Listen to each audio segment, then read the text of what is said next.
video starts, can you just please leave a like on this video? It means a lot more than you think. And just comment down on what content you'd like to see next.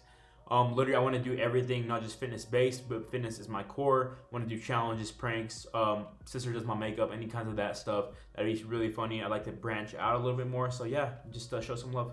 Yo, what is up, guys, fam? We are finally back with another commentary. It's literally been so long since I've done one of these, and this video should have been out a long time ago, but things happen, life happens, and yeah, it's just about the gist of it. So today's workout is going to be a push day focused workout. And if you guys don't know what a push day is your chest, triceps, and shoulders. So it's 3 muscle groups, so you can hit it multiple times throughout the week.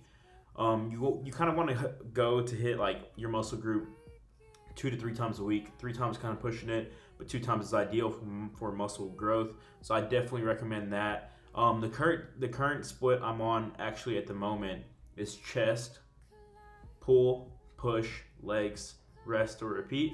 So it's currently a 4-day split. Some people do push, pull, legs, but I felt like that was too much volume and I couldn't really deadlift. Like, say like if I did push, pull, then legs, like I couldn't deadlift and squat the next day because I was just too sore in my lower back and just legs in general. So yeah, 4-day split, chest, pull, push, legs, like that. And yeah, let's get into this workout.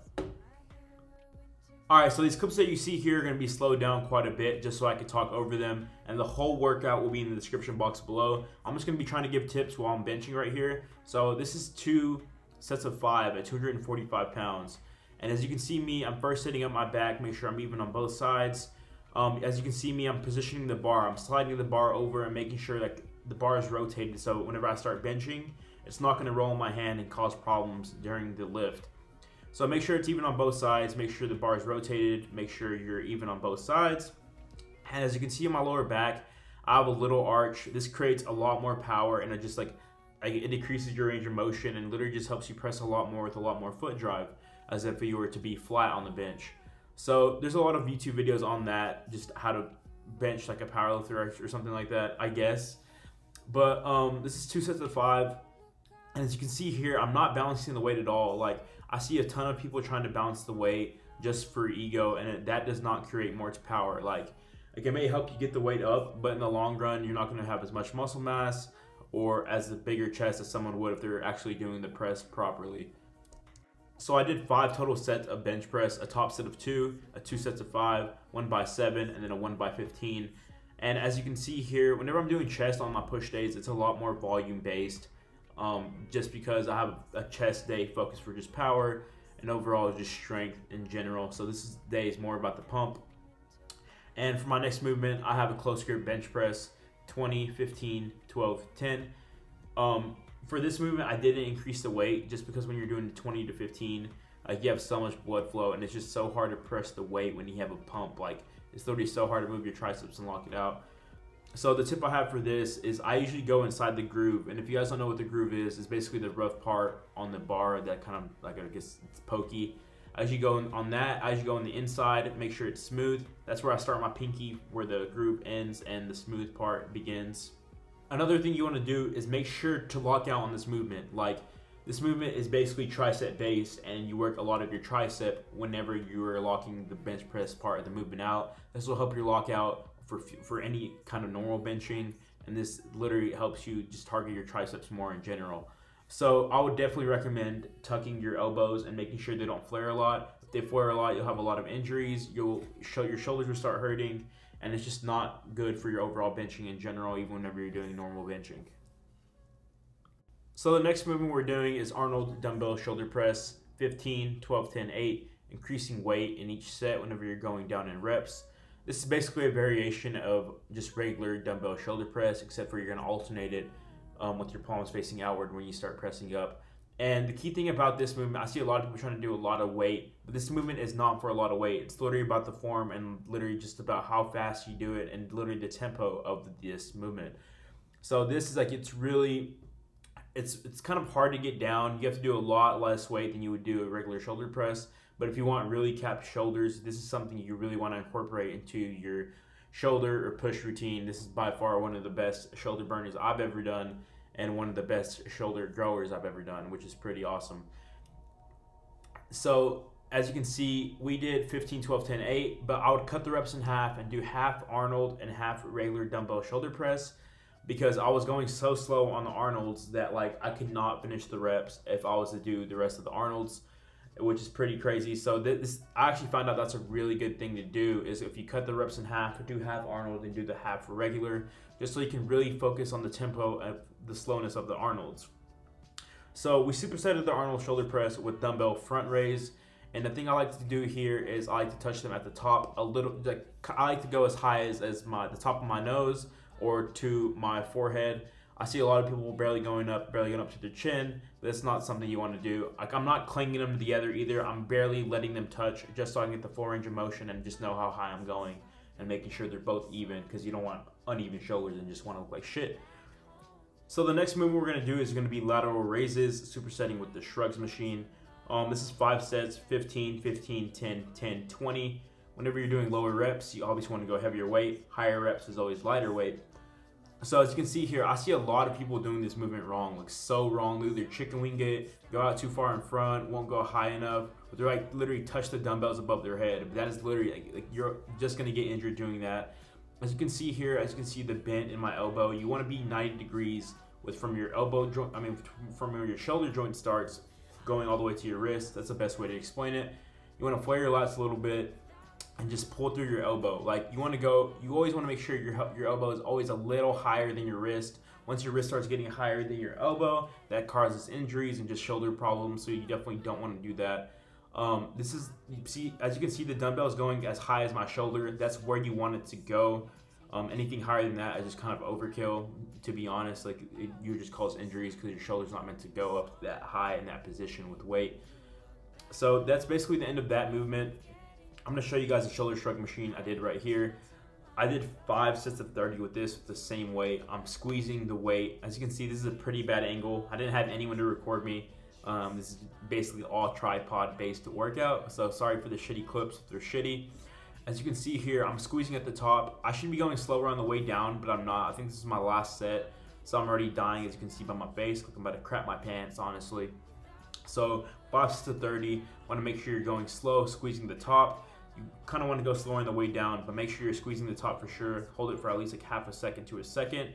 30 reps is quite a bit, so make sure you have enough grip strength. If not, then use straps. So I'm just showing you what the machine looks like right here. I'm grabbing the handles. I don't even think it's a shrug machine. I think it's a leg machine or a lunge machine, but I made it into a shrug machine. There's a lot of machines that you can make to make that movement work, or just use dumbbells.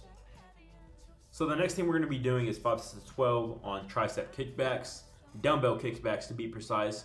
But as you can see by my leg, the arm that I'm going out with, I have that leg backwards just because it creates a better range of motion for me. And I honestly could be going higher on these triceps, but I don't know why. They were so dead from the close grip bench press. Like this was literally like the best range of motion I could do, but I'm still squeezing the top. I'm still going slow on that part of the movement.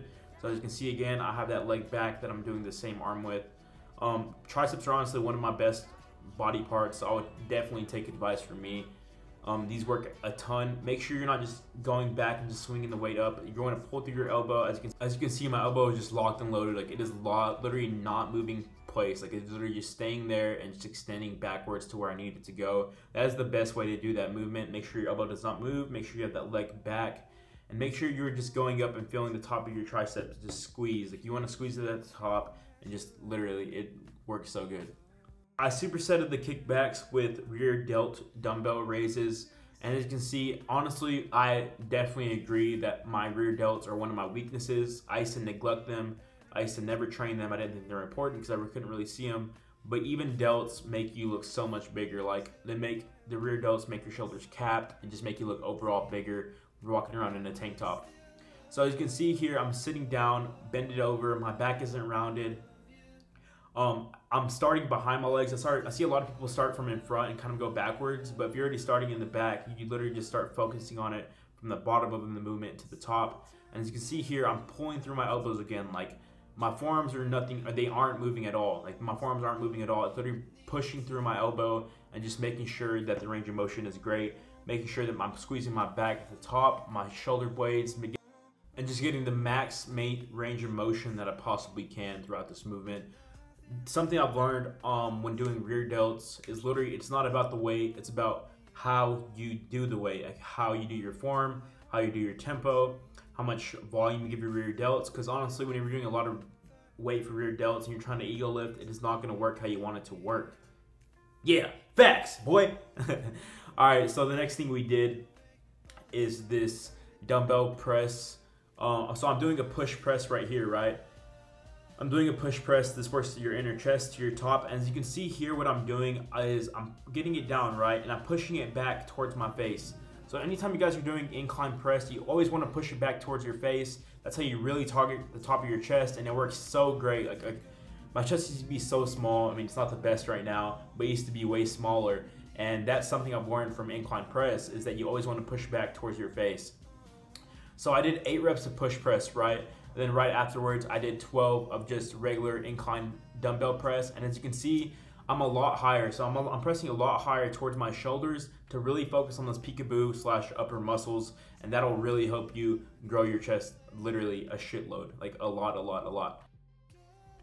All right, so the next and final chest press exercise that we have is 30 reps. So it's gonna be 5 sets of 30 reps, 15 cable push presses, as you can see me doing here. I'm going slow on the way back, as you can see right there. I'll make sure I'm squeezing at the top, like maybe a half a second. Really want to focus on the squeeze here. Really want to focus on the tempo of me going on the way back.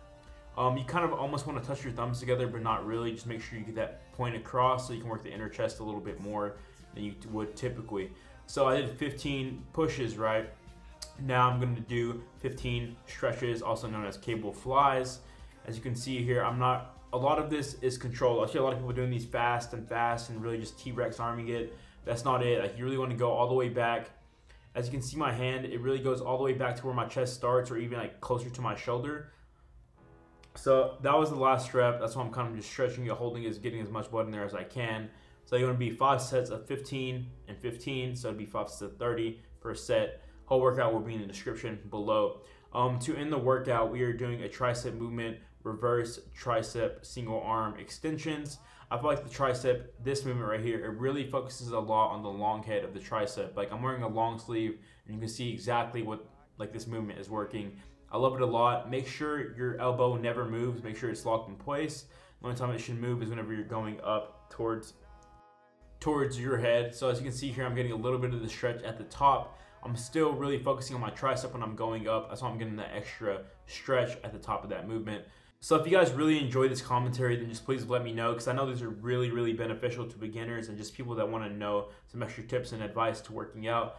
So if you guys enjoy them, just comment down below on what body part you'd like to see next, or what kind of videos you'd like to see next, because I want to do everything. I just do not want to be fitness based, but fitness is my core, so I have to stick to that. So if you guys enjoyed, just please leave a like below, and Rig Rats, I'm out. Peace. Love you all. Thank you.